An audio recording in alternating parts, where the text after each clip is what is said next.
გადაიდება თუ არა ხუდონ ჰესის მშენებლობა, სამშენებლო ნებართვა, რომელიც კომპანია ტრანს ელექტრიკას 1 მარტს უნდა მიიღო, ამ დრომდე არ მიუღია. მესტიის რაიონის სოფელ ხაიში შეჩერებულია ადგილობრივთა მიწის აღდგენითი სამუშაოებიც.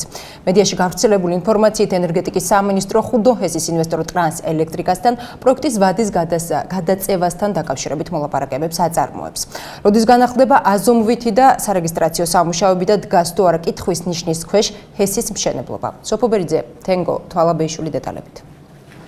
200 მილიონიანი პროექტის ინვესტორის სამშენებლო ნებართვის მოლოდინშია. კომპანია ტრანსელექტრიკას სვანეთში ხუდონ ჰესის სამშენებლო ნებართვა 1 მარტს უნდა მიიღო. ნებართვის მიღების შესაძლო თარიღი 1 თვის შემდეგაც უცნობია. სოფელ ხაიში შეჩერებულია მიწების აზომვითი და სარეგისტრაციო სამუშაოებიც, თუმცა მოლაპარაკებები ადგილობრივ მოსახლეობასთან გრძელდება.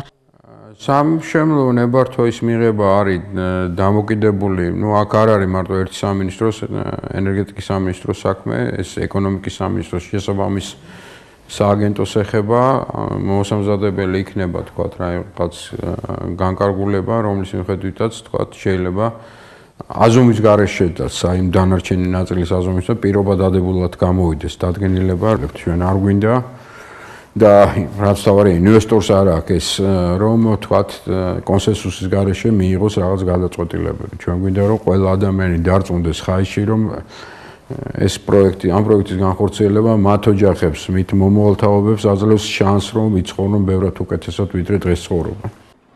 კახაკალაძის სამინისტრომ ჰესის მშენებლობა შესაძლოა გადადოს. ინფორმაცია მედიაში გავრცელდა. მაესტროს სამინისტროში დღეს ეს ინფორმაცია არ განუმარტეს მიზეზით, რომ მინისტრის შესაბამისი მოადგილე შეხვედრაზე იმყოფებოდა და მასთან პრესსამსახურის თანამშრომლის კონტაქტი ვერ შედგა. ხუდონის პროექტი არ დაიწყო და არ განხორციელდება, ეს იქნება ძალიან ცუდი სიგნალი ყველა იმ ინვესტორისთვის, რომელიც აპირებს ფულის დაბანდება საქართველოს ჰიდროენერგეტიკის სექტორში. 4 ექსპერტის საერთო მიმართვა მთავრობას, ეკონომისტები აღმასრულებელ ხელისუფლებას ხუდონ ჰესის მშენებლობის დაწყების მიზნით სწრაფი და ეფექტური ნაბიჯების გადადგმისკენ მოუწოდებენ.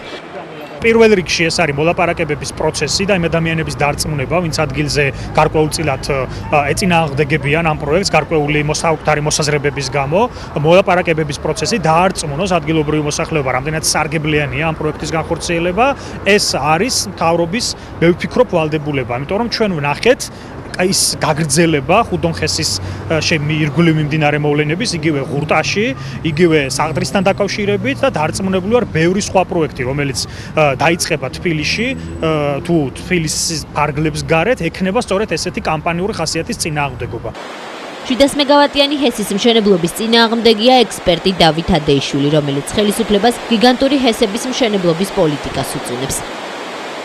ეს პოლიტიკა ჰიდრორესურსების მაქსიმალური ათვისების იმისათვის რომ ამით ჩვენ შემოსავალი ვნახოთ სტრატეგიულად ექსპორტზე გავყიდოთ ელექტროენერგია მიმაჩნია ძალიან მცდარ პოლიტიკად, რამდენადაც რესურსებზე ორიენტირებული, ნებისმიერ რესურსზე ორიენტირებული ბუნებრივზე ეკონომიკა ეს არ არის განვითარების გზა, ეს შეიძლება ჩაითვალოს მხოლოდ ინფრასტრუქტურად ეკონომიკის განვითარებისათვის დამხმარედ და არა მთავარ სტრატეგიულ პროდუქტად. ხუდონ ჰესის მშენებელ კომპანიას უკვე დასრულებული აქვს გარემოზე ზემოქმედების ანგარიში. სამშენებლო ნებართვის მიღების შემდეგი ეტაპი სწორედ ამ ანგარიშის გარემოს დაცვის სამინისტროსთვის წარდგენაა. სამინისტროს დასკვნაზეა დამოკიდებული, აშენდება თუ არა სვანეთში ამ დრომდე სადავო ხუდონ ჰესი.